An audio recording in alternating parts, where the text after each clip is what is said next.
people who retired, they retire. First, they're working every day at an office, and then one day they have nothing to do, and they have no hobbies. So, dudes, don't give up your life. Start something. It doesn't matter what it is. Start playing the guitar. Start gardening. I love oil painting.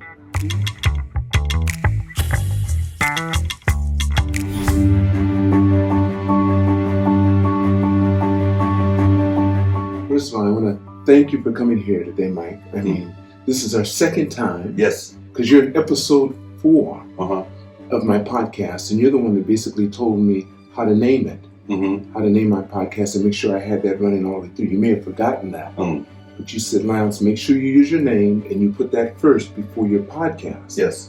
And it has worked. I mean, it's just fantastic. I mean, that was advice that I really needed at that time. Oh, it was. Oh, that's good. Yeah. Well, it'll get you higher Google results. I always see, like, for example, rock band videos, Right. and they won't have the band name and just the name of the song. Right. And I think, what are you guys doing? You should always have your name first, and then the subject matter, and that'll just give you better results on a Google search. That's all. Yeah.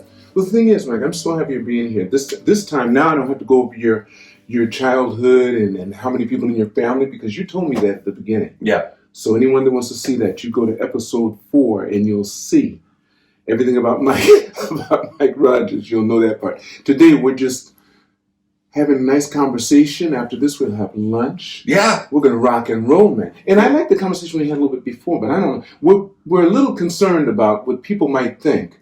Yeah. Of us because of our viewpoints. Well, I don't care about me. You worry about me. I care about you. So you worry about me. We have some kind of, it could be seem to be radical viewpoints. Well, regular people would consider them, I think, radical. You think so? They don't have, like, for example, my background, and people will say things like, "Are you a scientist, or are you a doctor, or whatever?" And I'll say no, but I was a news director for many years, like decades, Right. and I learned how to research information. Right. And so I'm very good at researching information, and I'm just very suspicious about whatever the government tells the news services. And I'll tell you right now, I think about the Russia and the Ukraine thing. That's a very terrible situation. I wish Vladimir Putin didn't invade, but I will also say that be very suspicious of everything you see on the news. Or no, what aspect? Because some people are watching Russian news. I think it's RT. Yeah, they have Russian news, and then of course, Newslight is Japan. Yeah, they don't upset their people. And then you have the U.S. news. Yes. So which services are you considering? all of them. All of them. Yeah. Be careful what you think. Just be careful. I mean, it's good to watch them all, and then come to a conclusion on your own. That's probably the best way to do things. But I have a Ukrainian friend. Actually, I've been to Russia and I've been to the Ukraine, and I have friends there. And one of my friends sent me an email. I think it was yesterday, and she told me Japan has taken back those islands north of Hokkaido from the Russians. It was announced on Ukrainian news today, and I kind of thought, no, I think that's fake news. Why would someone say that? Well, they saw it on the news from the Ukraine. Okay. And then you can't believe, like, for example, the United States news either. For example, they'll say, like, Putin's gone crazy and invaded a country. But we invaded Iraq, Afghanistan, Syria. We still have troops in Syria and doing this. And they're saying, invading a country is against the law. It's like, look who's talking.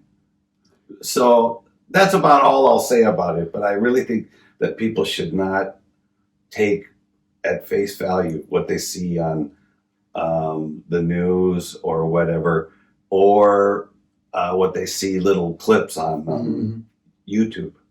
Let me tell you my old saying. This is my old saying, and I made this up. Okay. 90% of everything you see and hear on the news is BS. Bullshit. It's bullshit. The other 10% are commercials. I'm serious about that. And I worked at a place in a big major station, and I actually worked at CNN. I hosted a CNN show. But you also had the biggest radio morning show. Yeah, well, that was years later. I decided, like, I don't want to do the news anymore because I'm just lying to people all the time and freaking people out, panicking moms with little kids. You know, I gotta protect my kids. It's like, but isn't that one way they get? That's how they get their revenue, because people will put their ads where people are going to watch. That's right. I heard a long time ago. I think it was quite a while ago, maybe a decade or so ago. They had a station that was called the Good News Station. Mm-hmm. It didn't last a year. Ah. Because people don't want to hear good news. No. Because I guess they hear about all the people that have won the lottery. Yeah. And everything else. Then you automatically, then you look at yourself. Oh, I do too. That really irritates me when people win the lottery, Lance. Man. But listen, okay, so in reverse, when you hear there's been a plane crash and 200 people died, the first thought, I think, subconsciously comes to people's mind, I'm glad I wasn't on that plane or anyone that I know. Yeah.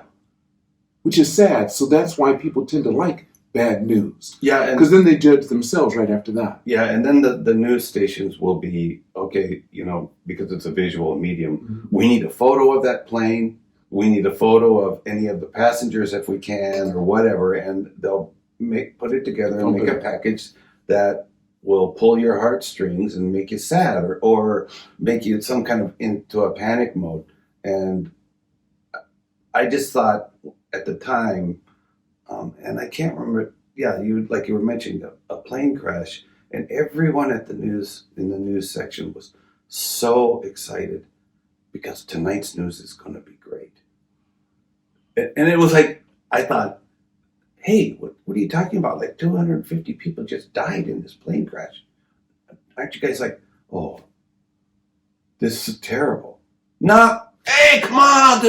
We're going to be ratings our number one. Isn't that similar to the network news, that show, the movie they had called the Network News? Very similar to that, right? Yeah. It's like that. There's something that you remind me. March 11th, when we had the tsunami, and then resulted in the nuclear plant meltdown. Mm-hmm. My mother wrote me as soon as she heard about the earthquake in Tokyo, and she said, "Leave Tokyo." Mm-hmm. She texted that, and I wrote her back, "Mother, the only drama to be seen in Tokyo is on CNN." That's right. I see, because people here were calmly parking their cars on the side of the road, locking them, walking home to the greetings of passing convenience stores that were handing out water. Mm-hmm. Free. Yeah. Free of charge. Do you need water? Do you need this? That's all we saw here in Japan. No one worried about their car being burglarized. Mm-hmm. No one worried about where they were going to sleep that night. So after March 11th, you stayed in Tokyo? Oh, I called up the ambassador first. Mm-hmm. At that time, it was Ambassador. He left. No, he didn't. Oh, he didn't? He didn't. No. Ambassador Roos didn't leave. Neither did his wife, Susan. So I called him up. I said, "Are you leaving?" And he said, "No." I said, "Is your wife leaving?" He said, "No." Then I told my sons right away, I'm not sending you to Osaka so you guys can party all night. You're staying here with us. You guys are past 12 years old." Because they say people younger than 12 could worry about the radiation stuff. Yeah. If you're older than that, it's, hey, you don't need these. You're sooner to die anyway. Right. But you're gonna, like I said, like we said earlier, we've never met anyone that's gotten out of life alive. No, not yet. No. So it's interesting. So how do you cope with all of these things when you were dealing with that? Did you find yourself getting depressed a lot? Oh, back in those days? Yes. Oh, yes. I was depressed all the time. Were you married? Yes. Did you have kids? Yes. Did you bring that depression home? Probably. Wow. And I don't know how to explain it, but like what you were saying about being depressed, I had a midlife crisis, even though I was like only 30 years old. And I realized I don't want to work with these people. And I had just left the United States maybe 7 years before that. And the company I was working with in the United States, I was a stockbroker. I told you that, right? You told me that, right? That's on episode 4. Okay, so and Yeah, and then why I left that company, because I was making a lot of money. You told me about the woman. Yeah. That's on episode 4. Don't tell them again. Yeah, Let them watch episode 4. But I swore that I would never work in another job. It was really admirable. I mean, you became one of my favorites when you told me that story. For you to be able to do that, to talk to that woman, go in there and set her straight after your boss. You would do the same thing. Any person. Any person. No, not any person would. A lot of guys would say, look, I've got a job here. If this is the way we have to roll, we're going to roll. I was very fortunate when I was an investment consultant. Mm-hmm. My supervisor, the people above me, mm-hmm. said, Lance, something I never heard in my life, it's easier to make it honestly than it is dishonestly. Mm-hmm. What? They said, no. There's no such thing as bad real estate. Mm-hmm. It's people misrepresenting the real estate they're selling. Mm-hmm. I felt so good inside, and that's how we actually did business. Oh, that's good. You had a good boss. Oh, I was. My boss was a jerk. They were phenomenal. Oh, yeah, I'm telling you. My boss went back to that lady's house and tried to convince her to take those. You told me, yeah. Anyway, okay. I can't even remember what I was talking about. But anyway, to get into so when we were talking about the news and the people you're dealing with there, and I wanted to get out of that. Oh yeah, so I got out of that and then decided, like, okay, what do I want to do? And being depressed, I was, and I will admit, I was thinking about, I mean, not really, but thinking about committing suicide. Like, I would just have this thought every day. You know, I could just walk over there, jump off that ledge, and jump down there. What about your wife and your kids? Did you have a policy or something that you thought would cover it? Yeah.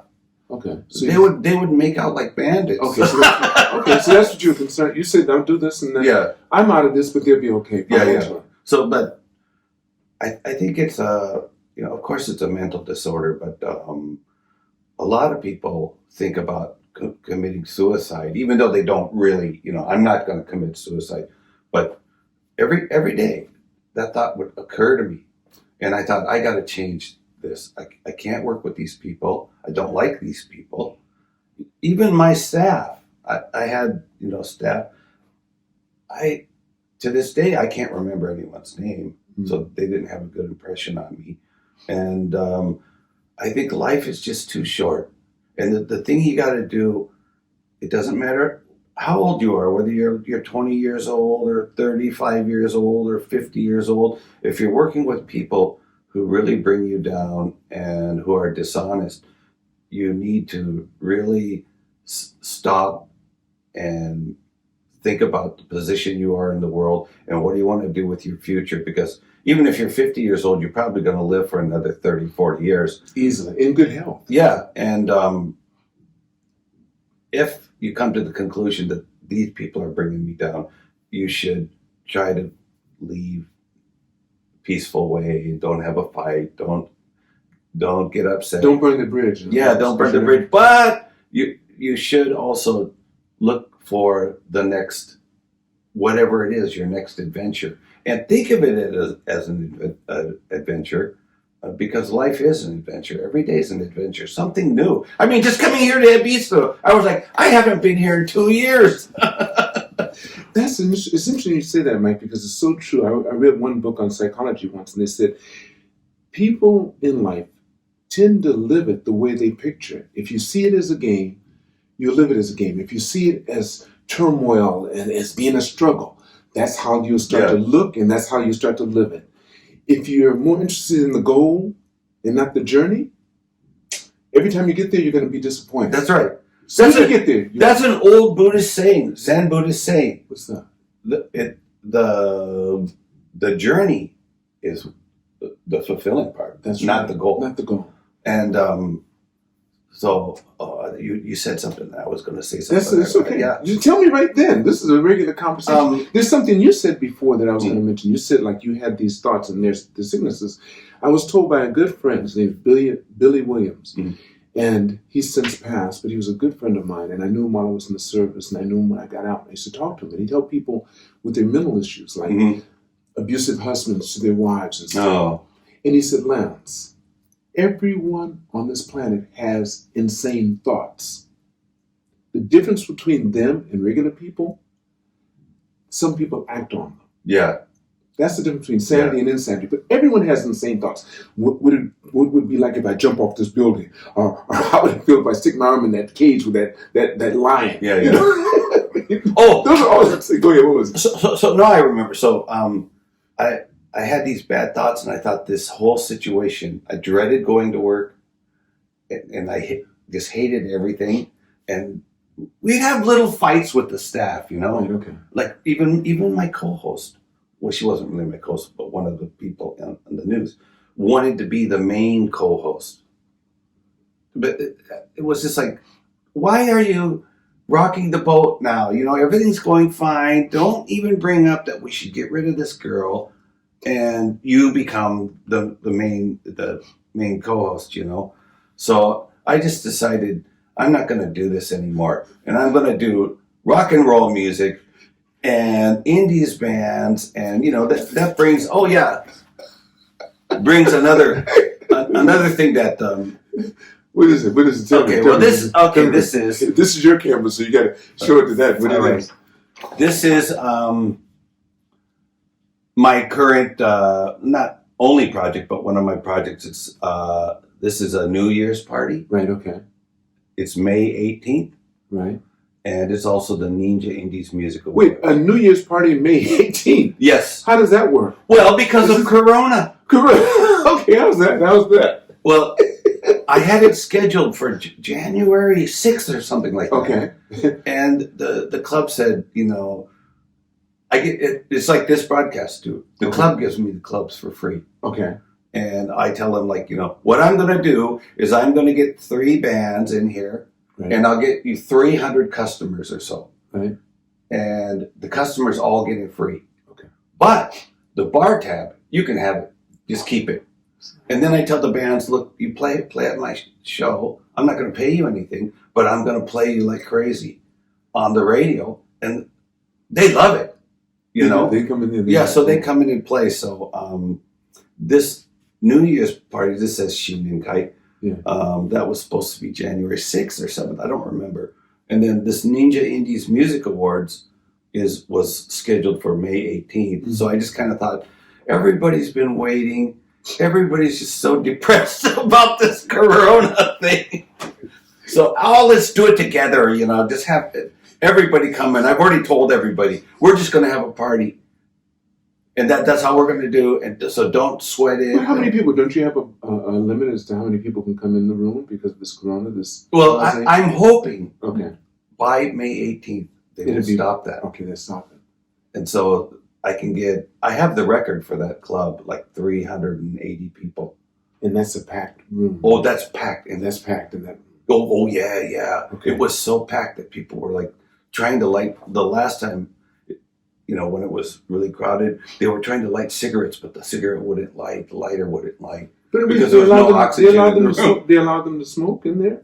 You can't. Oh, no. There's an area where you can smoke, but there was like no oxygen.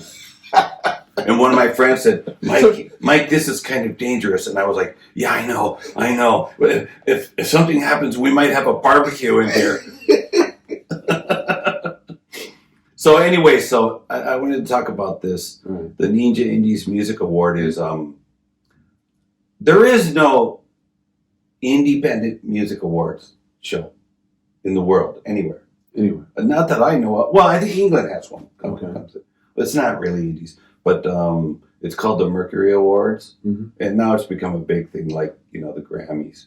But so I thought, gee, I'd like to make an indies award thing, you know, just something for the kids. The winners win a trophy and people can send in their videos. So we have several categories: rock, video, garage, hip hop, jazz, you know, and people can send in their entries through the internet. Mm-hmm. And look for Ninja Indies Music Awards on Film Freeway. And that's the software everyone uses to submit films. Oh, okay. So this band is getting kind of really famous now. The Let's Go? Yeah, Let's Go's. They're loud. The Let's Go's are like if you took a shoebox and you open the top, and then you dump a bunch of bees inside. Okay. Put the top back on it, and then open the box in front of your face. That's what it's like. It's like, ah! So, yeah, be there. It's free. It's totally free. And you have to pay for your own drinks, of course. I can't pay for that. But everything is free. And the bands are really cool. It's really fun. And people are so nice. Yeah. They're so you nice. don't realize it. They may look like they're dressed for certain other occasions, but they are nice. Yeah. They're really nice. So, none of these bands are really kind of like hardcore punk. Mm-hmm. This band is kind of punk, but it's kind of funny punk. Okay. They do the Monkees anti-Griselda. Is that right? Yeah. So, yeah. So that's your project now. But I thought you were doing, can you talk about any of your other projects? Sure. I thought you were working on a movie. Yeah. Okay, well, let's get into some Let's get into heavy talk. That's what I'm talking about. Okay, so, I made that movie Ghost Roads. We talked about in episode 4. And I made it, and after I made it, I'm sure I talked about this, but it was just such a headache. It's so stressful. You didn't talk about this. Okay, people would call me up, and I go to bed early, usually. What do you call early? Because I go to bed at 8:30. Oh, you're a late nighter for me. I go to bed. Last night I went to bed at 6:45. What? Yeah. But what time do you get up? I got up at 3:30. Okay, because I go to bed at 8:30 and get up at 2:30, and then I work out. Oh. And stuff. So I do that. But Yeah, last night, 8:30, 2:30. That's not enough hours. it is too late. What is it? It's like 9:30, 10:30, 11:30, 12:30, 1:30, 2:30, 6 hours. That's not enough for me. Oh, that's pretty That's why I've got a baby face. I'm I'm a 6 hour person. More than that, it's not necessarily so good for me. Oh. If I do 6 hours, I'm good. Because I pack it. I mean, I really go in the gym and then I come back. But I'm not that heavy. Well, so you've had several film industry people on this podcast. I have. Yes. And one day, maybe about a year or so ago, this guy contacts me and he says, Mike, we want to remake that movie in Hollywood. And I just thought, no, absolutely not. I don't want to do that again. I don't want to ever see it again, And he said, no. What were the hard times you had on it? What was so bad? Well, the director, he's a really nice guy, but he would show up to the shoots like 2 hours late. Wait, what was your position in it? I was the producer. You're the producer, okay. Yeah, and the screenwriter. And the screenwriter, right? Yeah, so and the babysitter. And make sure. Right. So when he wouldn't show up on time, everybody was mad and pissed off. And so I had to decide, okay, all right, I'll direct these scenes. Since you do it, yeah, right. Yeah. And people would call me up, and they would call me up at night, and they would speak to me in Osaka Ben. and they'd be yelling at me. And I thought to myself, I can't talk back. I need to just calm them down, let them get it out, Yeah, I totally agree with you. Yeah. No, really, I'm totally on your side. Let them do that screaming at me for an hour until they get tired, and then I'm at the end. Don't worry about it. I'll take care of it the next shoot, So that was just so stressful. Because it was a daily situation. Yeah, it was a daily situation. But this guy said, let's remake this movie. And I said, no. And he said, no, well, listen to me. And then he said, we'll get a big production company and we'll get Linda Perry. And I was like, I'm an indies DJ, okay? I don't know about major. Linda Perry has won so many Grammy Awards. And she's in the Hall of Fame, Songwriters Hall of Fame. Okay. And she was the lead singer of the band Four Non-Blondes. Four Non-Blondes. Yeah, do you know Four Non-Blondes? No, what year did they come out? Gee, I don't know. Probably, Wait. Yeah, you can do it right away. You can ask Siri in a heartbeat. You'll know this song. Everybody knows this song. It has 1.4 billion views. 1.4 billion views? Yeah. So I guess you can play the beginning of it here, and I won't have to cut it out. Right? No, yeah, I'm sure it's okay. What am I looking for? I'm looking for YouTube. Try to remember. That's the bad thing about getting old. No, I can't even remember what happened this morning. I don't attribute it to age. I attribute it to just a bad memory. Yeah, that's what I tell my mother that all the time. She's 93, and she keeps on saying, I said, Mom, I hold my cell phone in my hand and start looking for it. So, I mean, don't think it has anything to do with age. It's something we do. Oh, yeah. I do that, too, all the time. I have my glasses on. Right. All the, that's I'm a like, famous one. Where's my glasses? I can't see anything. Where's my glasses? Right on you. Okay. Here it is. Do you know the song? That's it.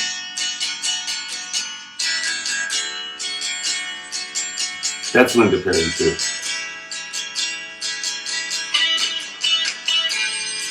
I think I did.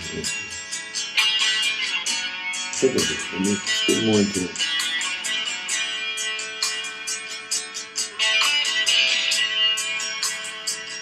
You'll know it, of course. Yeah, I know that. Yeah. That's right. Yeah.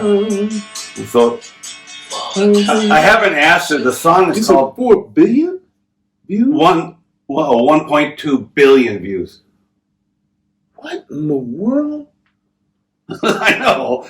So they said to me, we'll get Linda Perry to be the music director and the producer. And I was like, who's Linda Perry? Yeah. and they told me, and I checked it. And I was like, oh, I know this song. Right. And was she?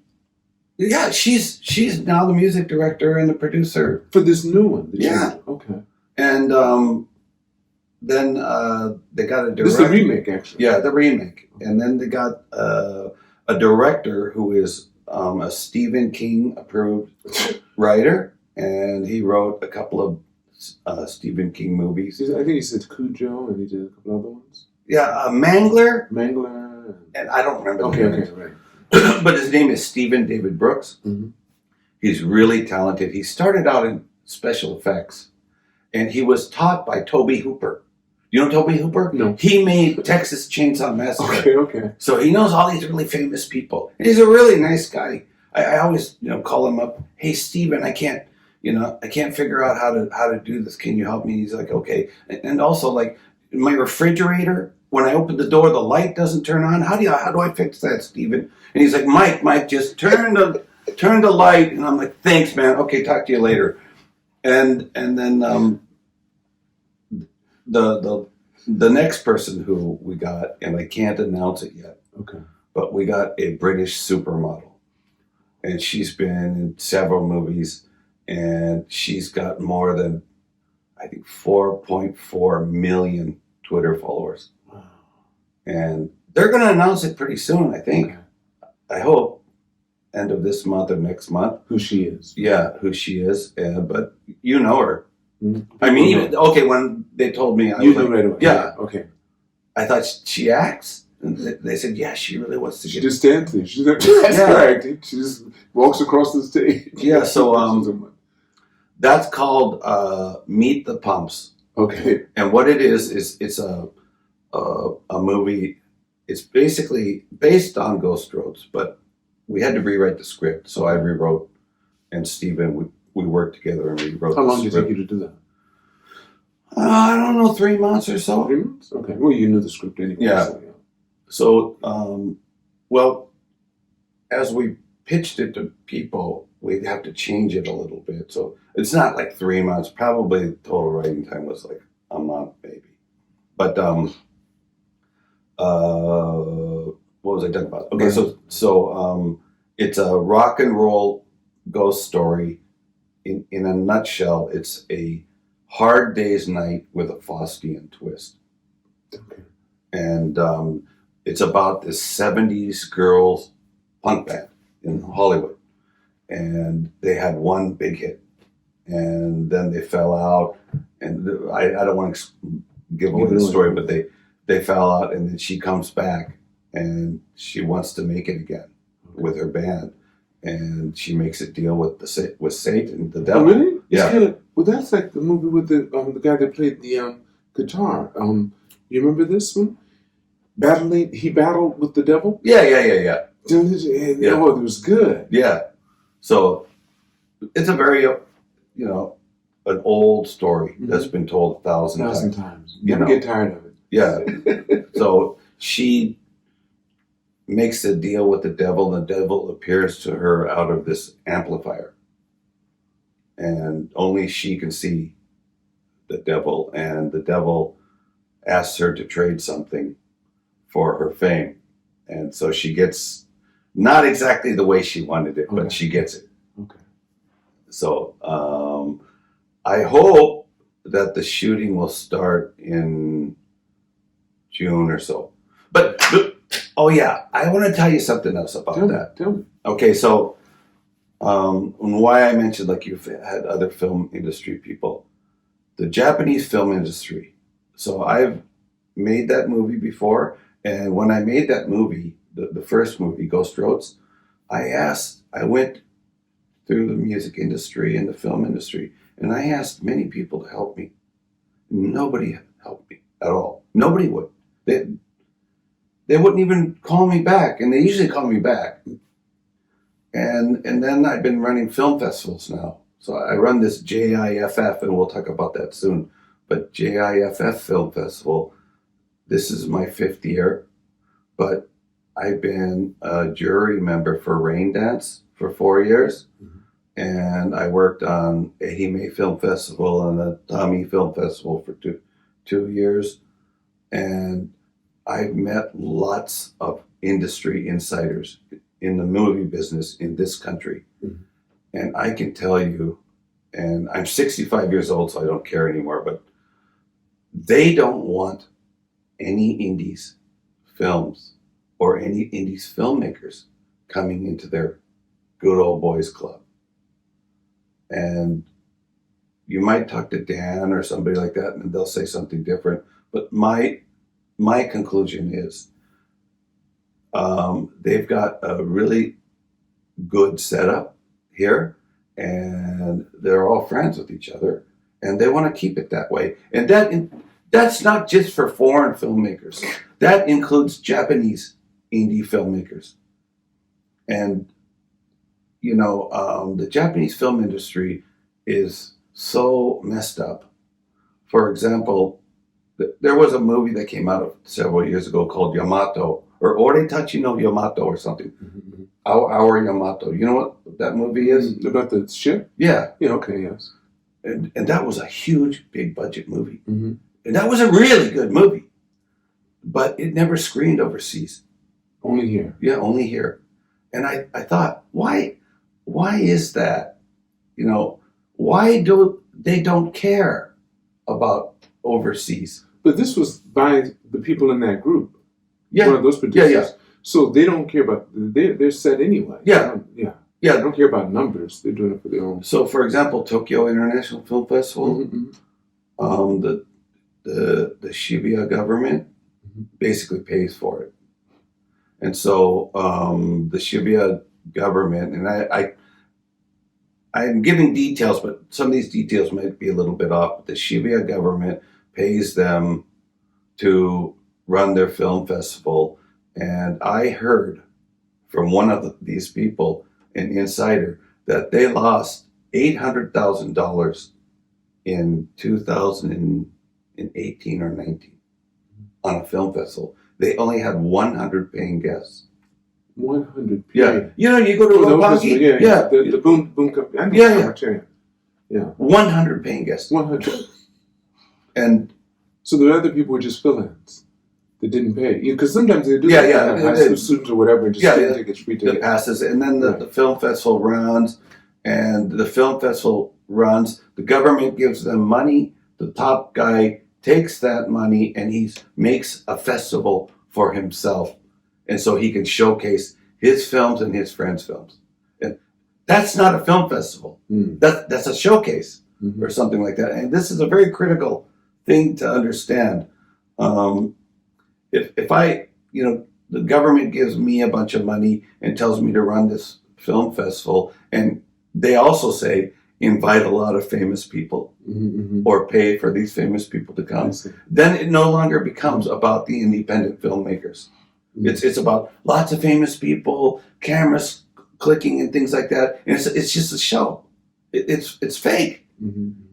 And that's why I have nothing good to say about the Tokyo International Film Festival, actually.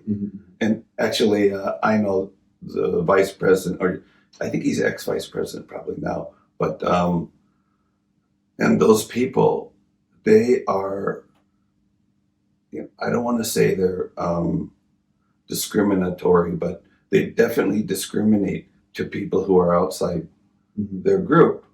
And I've seen it. Isn't that similar to like the rating industry in the U.S., where people don't really know who they are, who rate all the films? I heard they did a story about them once.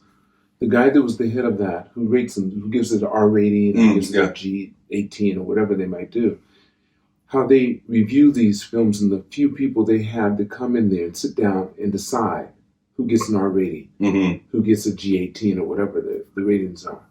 Yeah. Isn't that kind of a closed group? And where that's a closed group. Who appoints these people? I don't know, but I don't really know too much about the Western, like Hollywood. So you've been focusing on Japan. Well, I had been. Right. So the realization came to me maybe about a year or a year and a half ago that this industry in this country is closed to Japanese and to foreigners, because I actually know very well this director who made a movie that won tons of awards overseas.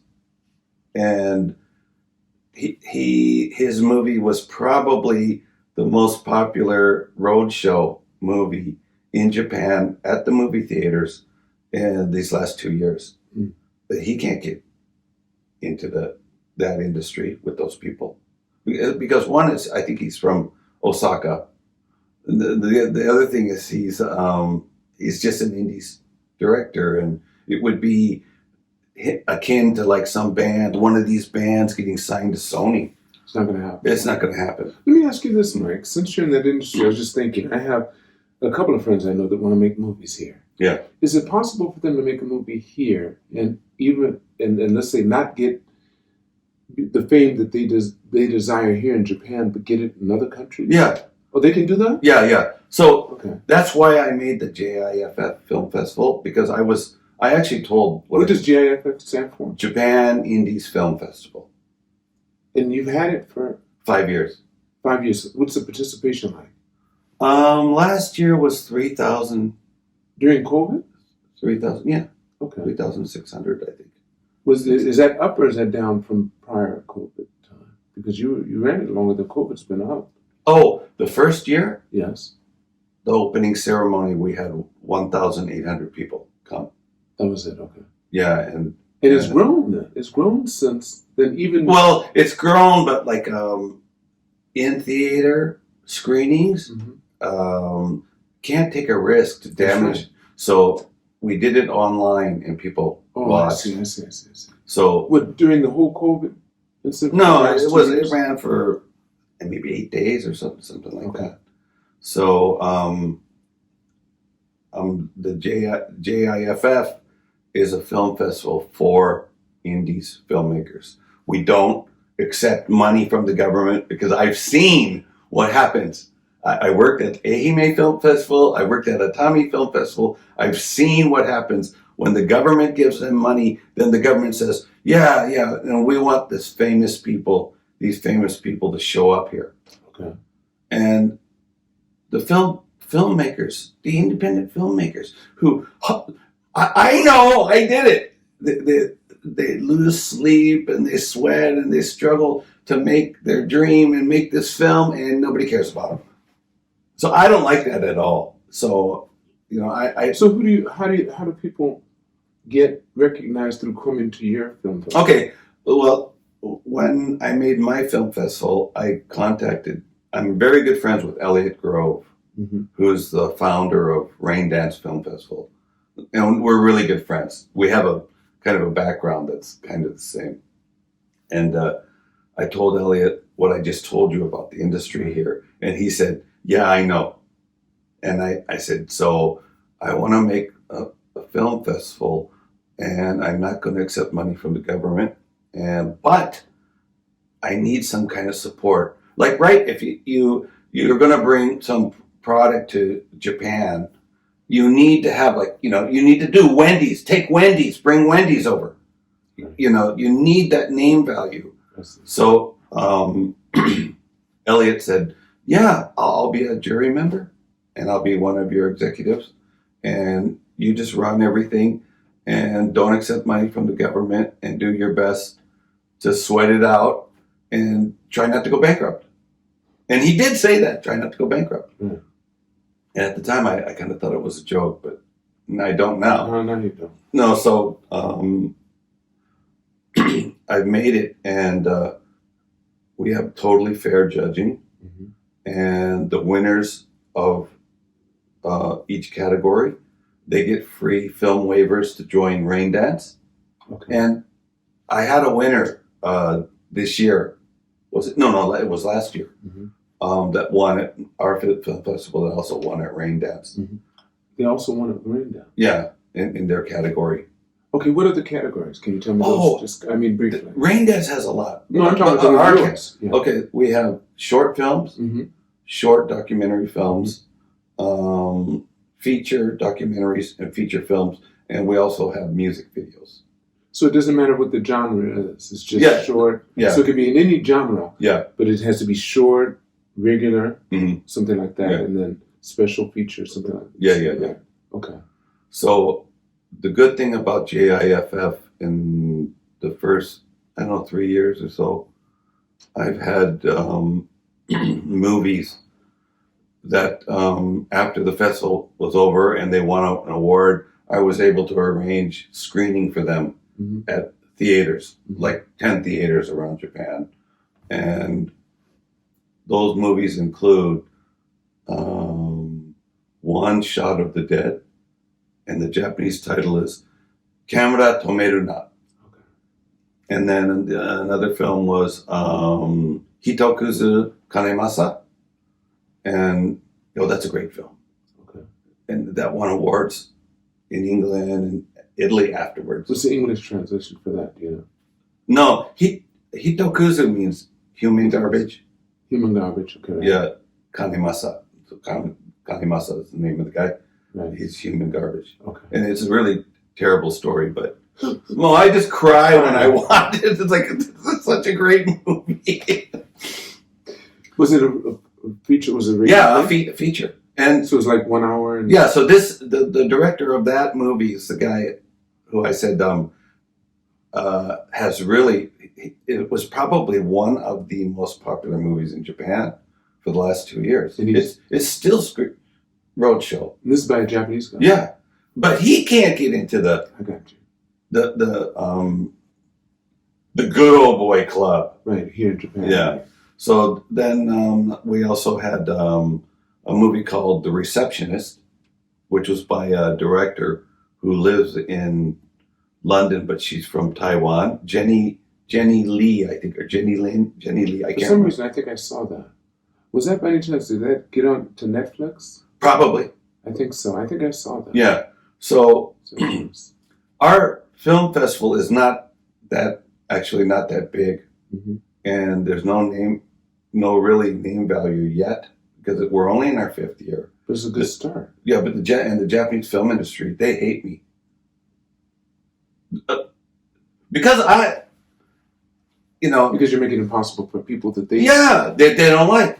Okay. And well, plus also when I go to a meeting, so I was like one of the top bosses at Atami. Go to this meeting with this guy and just being very polite, and he starts yelling at me. He's like, "What kind of jury do you have here?" And I was like, "We got just jury members from online TV, movie channel, and places like that." And he was like, "This is terrible.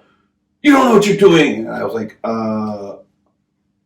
I think I'm older than you by 15 years. I was just getting ready to ask you, is this guy younger or older than you? Because he obviously thought he was older than you.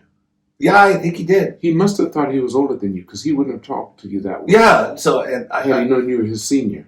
Yeah, so I just kind of thought, okay, this guy's a jerk. Don't say anything, whatever. Mm-hmm. But after working with him, he worked on that project, and he would scream at the mayor of the city and threaten him, like, if you don't do this, give me an extra $100,000. I'm gonna like ruin this film festival. It's like, this guy's insane. And so I don't want to mention his name, but I have to say he's pretty typical. Okay. And so many times I've met people who would talk down to me and to staff, and I just think, like, what's wrong with you, man? These are volunteer staff. Don't yell at them. Mm-hmm. And there is one guy in the Japanese film industry who I will say is the nicest guy. And he runs Cinefil magazine, and his name is Akira Kado. Really He's a really nice guy and very honest, and which is not what these other guys are. So, I love Kado-san. Hi.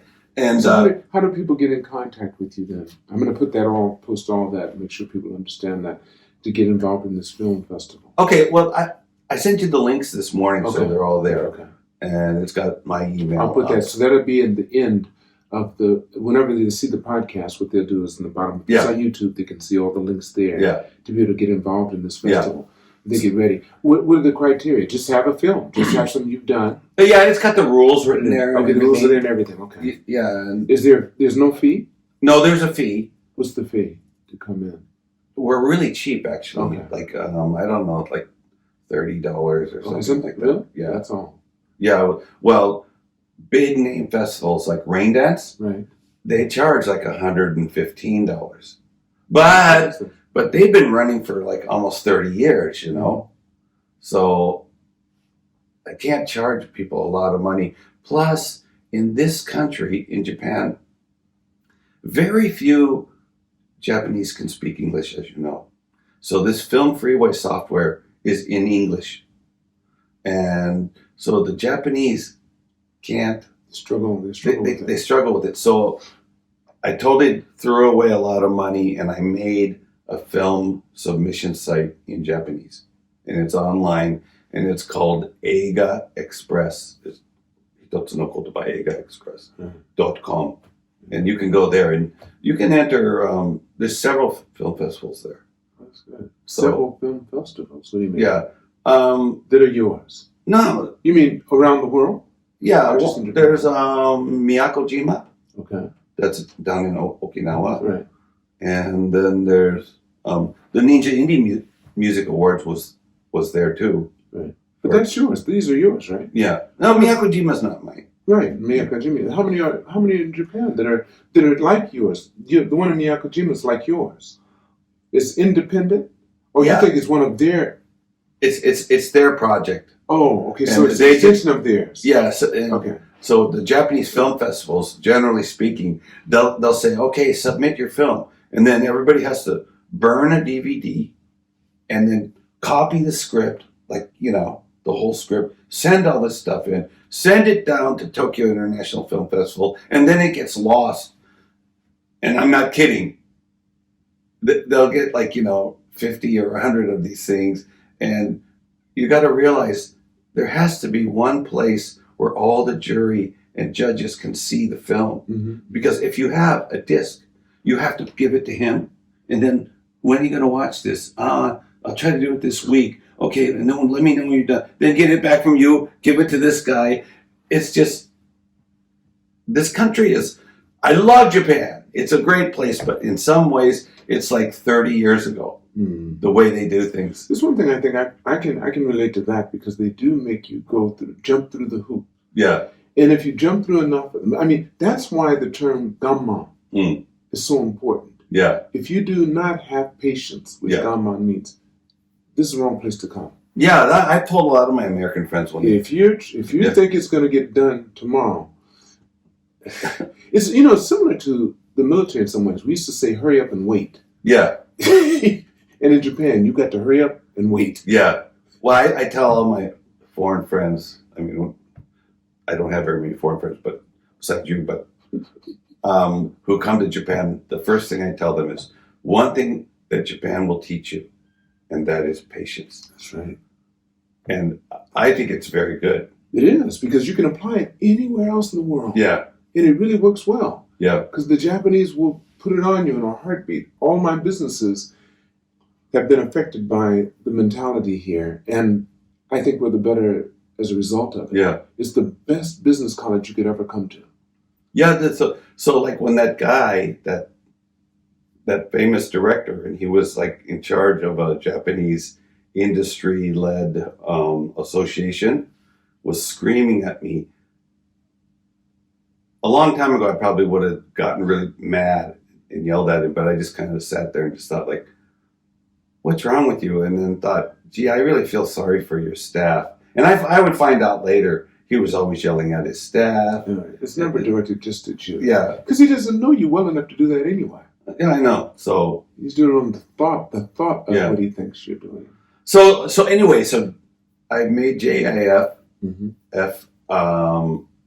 to be a place that people can feel good and feel safe about, that we're honestly judging their movies. I watch every movie, but I'm not the only, judge, but I watch every movie. Oh, that's beautiful. And how many would that be? Like, for example, last year, how many movies did you have to watch? 517. What? Yeah, 517, I think it was. That's how many there were. Yeah. The 517, but don't forget, some of those are like 3 minutes. Oh, short minutes. Okay, yeah, because they can be short minutes. Yeah. How short is a short movie?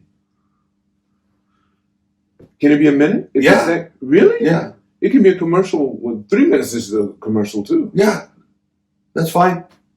And so you can get into the other thing is, a lot of film festivals recently, especially due to Corona, have started, like, the award winners.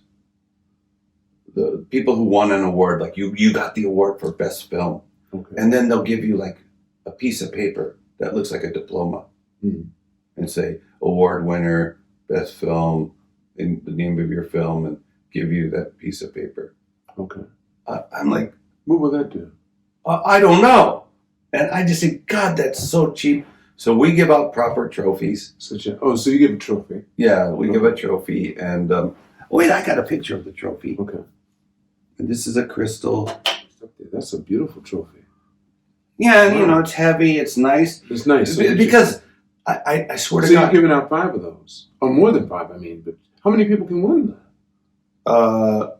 This particular one is the best film. So there's only one. But there are other trophies for, What do they look like? Oh, basically the same thing, just smaller. Just smaller, okay. With a nice base. Yeah. And like a paperweight. It's heavy. People have told me, like, I'm really surprised. Yeah, because it's pretty something like plastic or something. Right. But even plastic is better than a piece of paper. A piece of paper. Got to talk about Schemers. Okay, let's talk about Schemers. Okay, Schemers. Schemers is a movie that was made by a guy named Dave McLean. And Dave is super famous. But he's super famous in the music industry. Okay. So he is the manager of the rock band Placebo. And you might not know that, but Placebo was one of the few UK bands to be banned in the United States. Because of their videos. Dave McLean is the manager of Placebo. Mm-hmm. They're huge. They played headlined Summer Sonic like 2 years. Mm-hmm. And he used to do promotion for Oasis, Nirvana, and bands like that. Really super famous band. And he calls me up. I know him really well. I've known him for like 20 some years. He calls me up and he says, Mike, I have this movie script and I want to rewrite it with you. And I was like, okay. And I know him really well. He's a rock and roll guy. So, okay, well, yeah, sure. You know what I'm saying? And so he says, I want to send you the script and have you read it. And then I'd like you to rewrite it for me. or co-write it with me. I said, okay, I mean, I have nothing else to do. Okay, fine. So he writes to me and sends it to me, and I was like, this has some really funny things in it. Some really hilarious stories all through it, but it's kind of a hodgepodge. Mm-hmm. So that's what I'm working on now. Okay. And Dave had made a movie. What year was that? I think in 2019 he made a movie called Schemers. Yes. And Schemers won Best Film at the Edinburgh Film Festival. And that film festival's been around for more than 30 years. Screened at Raindance, screened at a lot of places. It's on here in Japan somewhere. Mm-hmm. I don't know. And it's online at I think Netflix in the United States. Mm-hmm. I'm not sure, but that's a really good movie too. And it's about his early years as a manager, and it's really funny when him and his friends were young. They decided they wanted to become rock and roll promoters, mm-hmm. and they started promoting these concerts, and like at a club like this, right. like this. So one day they decided that they needed to start thinking big, and so they booked this huge place that held several thousand people, and they didn't have any bands lined up, and so they were calling around like, hey, we're looking for XTC or this band. Are they available on this weekend? And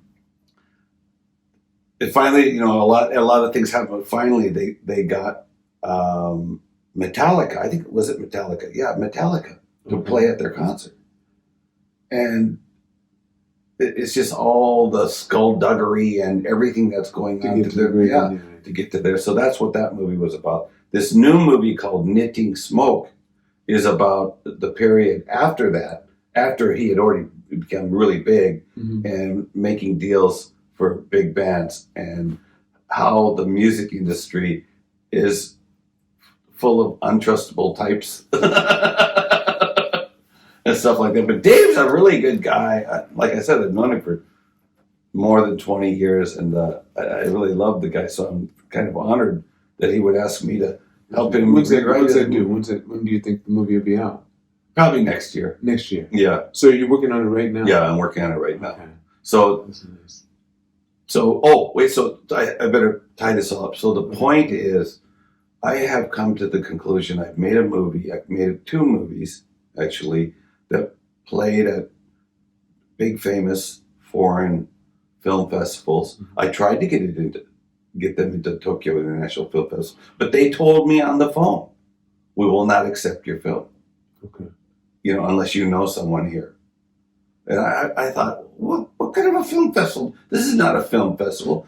And then, I started thinking, like I said, I don't want to do that again. So we always, I think in our lives, Lance, we always have to keep moving up, mm-hmm. stepping up the ladder. So why would I make another Ghost Roads? Why would I do the crowdfunding and go through all that to do the same thing and then have a movie that's screened at the same film festivals? Why would I do that? It seems to me, if you try to do that, your only option is either do the same as you did before or fail. Mm-hmm. Because if I made another movie and then it wasn't screened at Raindance, that would be seen as a failure, right? So step up. So, okay, a big Hollywood movie company and famous people are working on the movie. So I think that is probably the only way. Japan is changing, and things are happening very slowly in this country. And maybe one day it will be open, but now it's not. So I just think that, like I said, I'm 65 years old, so I might as well kind of go for it and gamble. And I'm really lucky with what's happened with Meet the Pumps. And I hope, because of Meet the Pumps, and then I got to write Knitting Smoke. And this is a big UK company. Mm-hmm. So I'm kind of surprised. This is what you like doing too, right? more than. Oh no, Lance! You don't know what do you like the most? What do you like? I like to lay down on the sofa. This just it happens to be what you're good at doing. That I should have put it that way. Yeah. This is what you're good at doing. Yeah. Because I talked to a good friend once before, and I said, but everyone always says that cliche that it's better if you love your work. Mm-hmm. He says, I don't love my work. I'm good at it. I love lying on the beach and getting tanned and drinking margaritas. That's I totally get it. Yeah, so I'm not loving this stuff. Some people have asked me, like about my radio show, and they're like, Mike, I want to send you some music and stuff. I'm like, okay, great. Send me like a couple of songs, will you? No, I got to send you the whole album. It's like, no, I hate to tell you this, but I've been doing this so long that I no longer listen to music for my pleasure. Mm-hmm. If I listen to music at home, I listen to classical music. And I'm serious. I hear you. Something with no words at all. Yeah. Bach, Beethoven. Right. I mean, my wife is a classically trained pianist. And she plays it. That's fine for me. But I listen to music, the kind of music I play on my radio show, and think, okay, I can play this on the radio show, or I can't. That's it. Period. I got you. I hear you 100%. And people think you're not a real DJ because you're not really into music. It's like, if you did what I've done for like almost 40 years, you would be the same. You either get good at it or you get out of it. Yeah. Because you're not going to listen to everything that comes through. So send me one song, I'll know if the rest of it's worth it or not. Yeah, that's right. Just send me one. Yeah. I tell people that all the time, and they get kind of, we want you to listen to the whole album. No, I don't think so. Yeah. Well, okay, then send it and then tell me the one song that is your push song or whatever. Mm-hmm. But, yeah, I don't know. You asked me, like, what I could say. Yeah, because I enjoy talking with you. We're going to do this again. Yeah. Well, I think, okay. Okay. And I don't know, Lance, if I'm older than you or you're older than me. I'm older than you. Okay. Because I know your age is 65. Yeah, well, so I think, as we get older, and everyone says that, as you get older, all these bad things happen, like your body breaks down. I think that's what people say. Okay. Yeah. And I think, that might be true, but if you let yourself go, and also people who retire. That's right. People who retire, they retire, first they're working every day at an office, and then one day they have nothing to do, and they have no hobbies. So, dudes, don't give up your life. Start something. It doesn't matter what it is. Start playing the guitar. Start gardening. I love oil painting. Do you? Yeah, Lance. Do you do it by the numbers? No. Oh, you do the real deal. You do the real deal. Yeah. Okay. Because as a little kid, I used to love doing that. And then afterwards, see what was made up, what was coming. You knew anyway because you could see the whole outline. But I love doing that. I should show you. I used to love models too, gluing them together. Oh yeah. I didn't know I was getting high as a little kid. Yeah. I get to see me glue.